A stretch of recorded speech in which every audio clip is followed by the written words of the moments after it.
Everyone, आज की video में आज एक कंसेप्ट लेके आए हैं कि what is the actual meaning of E is equal to mc square. So we have a formula E is equal to mc square. When I was in college तो हमारे जो प्रोफेसर है उन्होंने बोल दिया था एमएससी के अंदर कि E is equal to mc square is a one kind of फर्जी equation. So I was very confuse and shock कि इतना बड़ा इक्वेशन जो हमने 12th में पढ़ा है, बीएससी में पढ़ा है और कई बार तो हमने मतलब कार में देखा है कि is equal to mc square car पे लिखा हुआ होता है। तो आई वाज शॉक कि यार इतना बड़ा equation E is equal to mc square को फर्जी बोल दिया। तो मेरे लिए सर वो जानना बहुत हार्ड टास्क था कि यार ये कैसे फर्जी हो सकता है।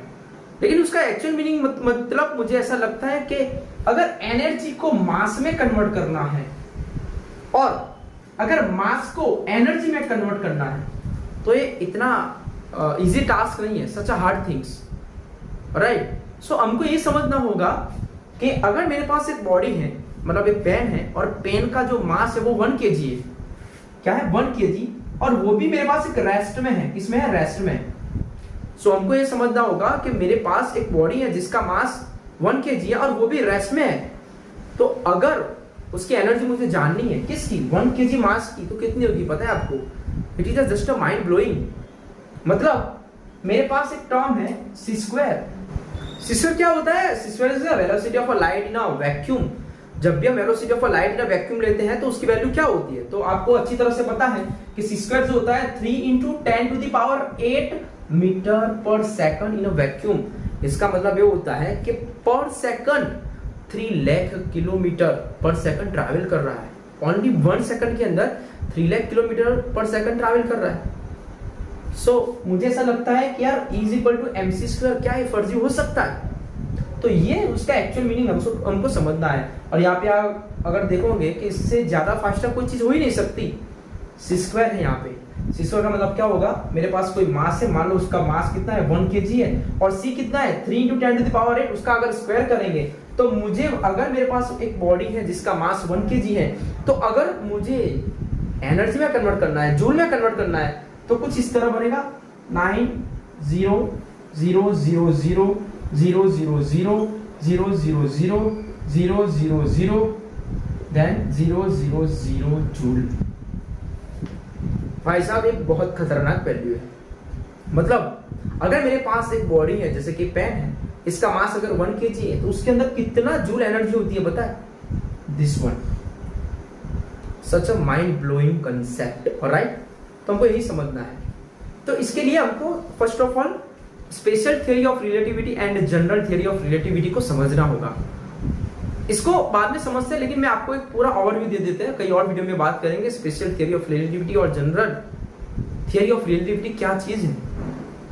लेकिन मैं आपको 3 पिक्चर बताऊंगा। वो 3 पिक्चर कुछ इस तरह है कि मेरे पास, अगर मैं एक साइंटिस्ट का नाम होगा यहाँ पे न्यूटन पिक्चर। तो सबसे पहले जब हम न्यूटन पिक्चर की बात करते हैं, किसकी बात करते हैं? When we are talking about Newton picture, तो हमको ये समझना होगा कि न्यूटन पिक्चर के अंदर कोई भी पार्टिकल है, उसका जो स्पेस है, और यहाँ पे हम टाइम ले लेंगे, टाइम और स्पेस, वो एब्सोल्यूट की तरह बिहेव करता है। एब्सोल्यूट मतलब क्या होता है? एब्सोल्यूट का मतलब ये होता है कि मेरे पास एक पार्टिकल है, मतलब मेरा 1 सेकंड, आपका भी 1 सेकंड है। मेरा 1 मीटर डिस्टेंस किसी डायरेक्शन में, आपका भी 1 मीटर डिस्टेंस होगा। तो वो न्यूटन पिक्चर में ये पता चलता है कि टाइम और स्पेस दोनों यहाँ पे अलग अलग कंसीडर करना है। उसके बाद हम दूसरा कंसेप्ट यहाँ पे इंट्रोड्यूस करेंगे। कौन सा? कि फैराडे मैक्सवेल का जो पिक्चर है उसको इंट्रोड्यूस करेंगे। फैराडे मैक्सवेल के अंदर ऐसा है कि अगर मेरे पास कोई पार्टिकल है, वो स्पेस टाइम एब्सोल्यूट तो बिहेव करेगा, लेकिन उसके अंदर एक फील्ड आ जाएगी। फील्ड का मतलब आपको पता होगा कि मैग्नेटिक फील्ड या का तो इलेक्ट्रिक फील्ड की तरफ बिहेव करता है। तो ये अलग अलग दोनों कंसेप्ट मैंने बताया था। न्यूटन पिक्चर ये है कि टाइम और स्पेस दोनों एब्सोल्यूट की तरफ बिहेव करता है। जब भी फैराडे मैक्सवेल की हम बात करते हैं तो ये भी यहाँ पे बताता है कि यहाँ पे फील्ड को इंट्रोड्यूस करना है, फील्ड को डालना है कि मतलब कोई भी पार्टिकल है उसके अंदर इलेक्ट्रिक फील्ड या मैग्नेटिक फील्ड की वजह से जो फोर्स क्रिएट होगा, ठीक है, वो भी यहाँ पे एब्सोल्यूट की तरफ बिहेव करेगा। लेकिन जब थर्ड केस की यहाँ पे हम बात करेंगे वो है आइंस्टाइन पिक्चर। किसकी बात करेंगे? आइंस्टाइन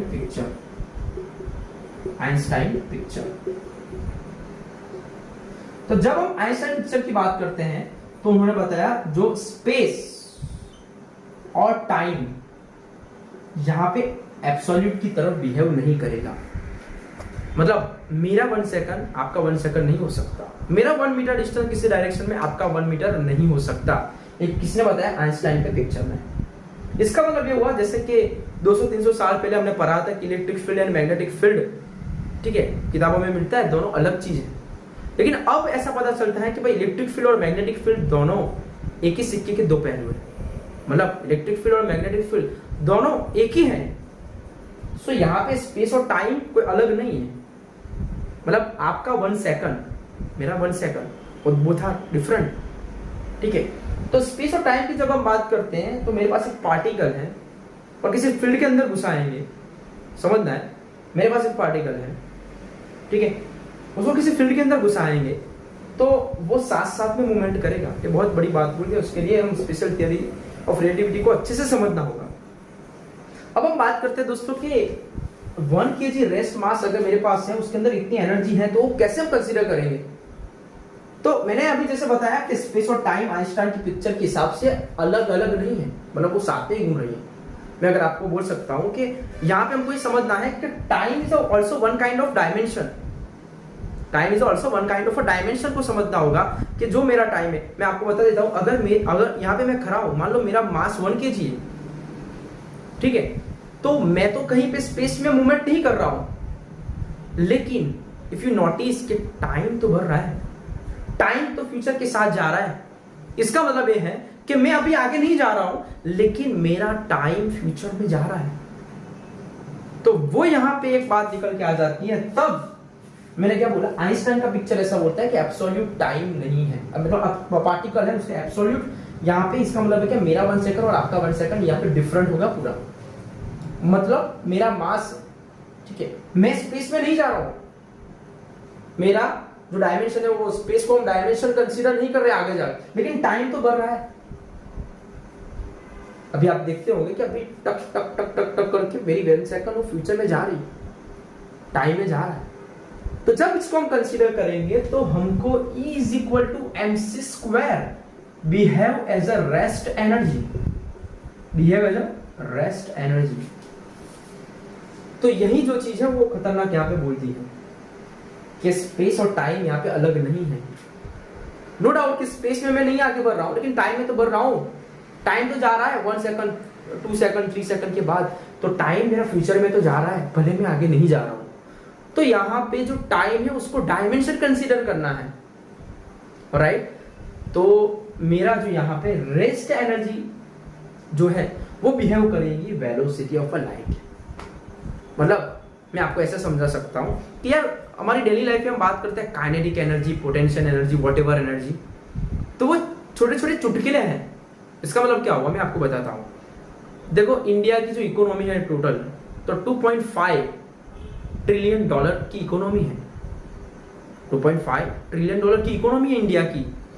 लेकिन जब हम बात करेंगे भाई मेरा 2.5 बिलियन ट्रिलियन इकोनॉमी से क्या लेना देना है, कुछ लेना देना नहीं है, क्योंकि मेरे पास कुछ पैसे हैं, उसको मैं रोजाना कहीं पे 20 रुपये खर्च कर देता हूँ, कहाँ पे 50 रुपीज खर्च कर देता हूँ, कहीं पे 500 रुपीज खर्च कर देता हूँ, कहीं पे 2000 रुपीज खर्च कर देता हूँ। तो मैं पूरा 2.5 मेरे केस के अंदर मैं 2.5 ट्रिलियन डॉलर को कंसिडर नहीं कर रहा हूँ, लेकिन मेरे पास जो पैसे उसको कंसिडर कर रहा हूँ। तो हम भी डेली लाइफ में यही बात करते हैं कि काइनेटिक एनर्जी और पोटेंशियल एनर्जी।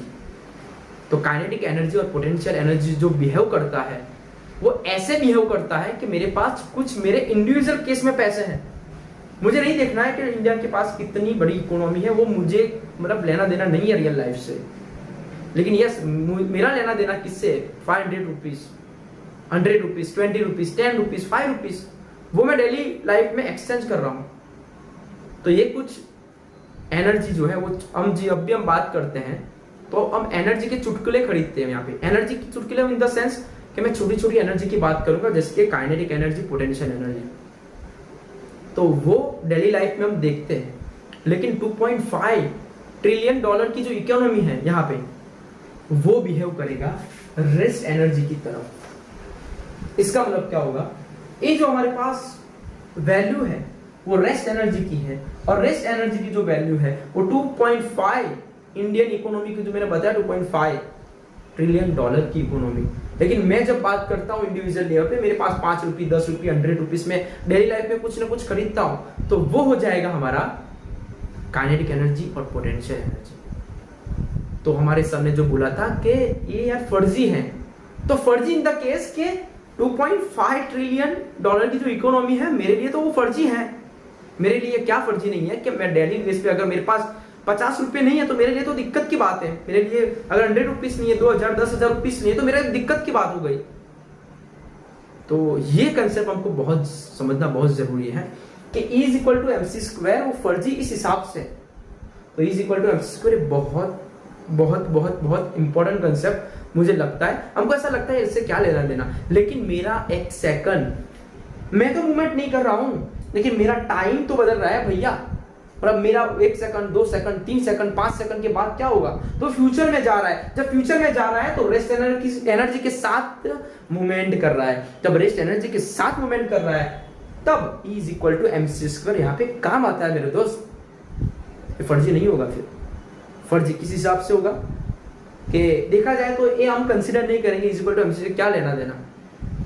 तो पूरी दुनिया मतलब पूरा जो एनर्जी है वो ये is equal to MC square है।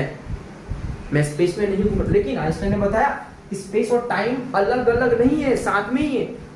मैं घूम नहीं, मतलब मैं स्पेस में नहीं जा रहा हूँ, लेकिन मेरा टाइम तो जा रहा है, तो वो हमको मोशन देगा यहाँ पे is equal to MC square. तो that's it for today video. Thank you so much. Please share, like and subscribe to my channel. Thank you.